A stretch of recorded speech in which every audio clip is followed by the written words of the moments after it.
नमस्कार, मी संदीप कुलकर्णी आपल्या सगळ्यांचं आजच्या या स्मॉल व्हिडिओ सेक्शन मध्ये स्वागत करतो.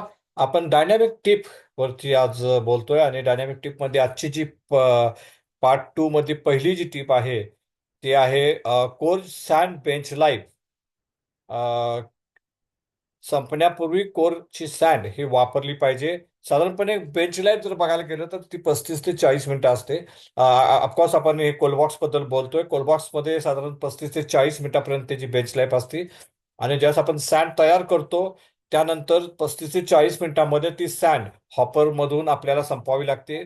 त्यामुळे खूप महत्वाचं आहे ज्यावेळेस तुम्ही सँड मिक्सरचं डिझाईन फिक्स करता किंवा मशीनचं डिझाईन फिक्स करता त्यावेळेस तुमच्याकडे असणारे कोरबॉक्स काय वजनाचे आहेत, किती किलोची कोर तुम्हाला काढायची आहे, या सगळ्या गोष्टीचा विचार करायला पाहिजे. उदाहरणार्थ जर तुम्ही 300 किलोची सँड बनवली किंवा 300 किलोचा सँडचा कोर सँडचा मिक्सर घेतला आणि त्याच्यावरती 1 किलोची 500 ग्रॅमच्या जर कोर काढायला लागला तर नक्कीच तुमची प्रोडक्टिव्हिटी तेवढी होणार नाही आणि त्यामुळे काय होईल, तुमची जी सँड आहे ती बेंच मध्ये संपणार नाही. सँड खराब होईल, सँड वाया जाईल, वेस्टेज होईल. आणि त्यामुळं तुमचा जो मिक्सर आहे, तुमचं मशीन आहे आणि तुमची कोरचं वजन आहे ह्याचं सिंक्रोनायझेशन, ह्याचं प्रॉपर सांगड तुम्हाला घालायला पाहिजे.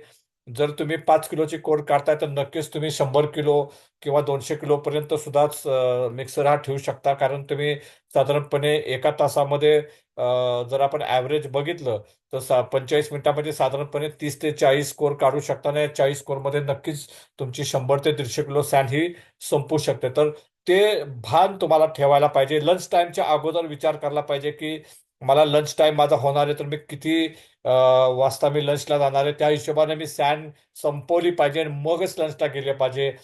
तसंच ज्यावेळेस शिफ्ट संपते त्यावेळेस पण ही गोष्ट महत्त्वाची. त्यामुळं सँड मी हॉपरमध्ये किती टाकतोय, तयार केलेली सँड किती टाकतोय, माझी कोर मी किती कशा काढणार आहे, या सगळ्याची सांगड ही घालणं खूप गरजेचं आहे. आणि मला खात्री आहे की ती सांगड नक्कीच तुम्ही घालाल. आणि एक चांगल्या पद्धतीनं ह्याचा वापर जर केला तर नक्कीच तुमचं जे वेस्टेज आहे ते वेस्टेज कमी होईल, सँड वाया जाणार नाही. आज आपण इथं कोलबॉक्स बद्दल बोलतोय, त्याचप्रमाणे नोबेक बद्दल पण सेम आहे. नोबेकमध्ये ही जी बेंच लाईफ असते ती अतिशय कमी असते. 10 मिनिटं, 15 मिनिटं, 20 मिनिटं. त्यामुळे एकाच वेळेस तुम्ही जर 2 3 4 कोलबॉक्स भरणार असाल तर त्याचं वजन किती होईल तेवढीच सँड बनवायला पाहिजे.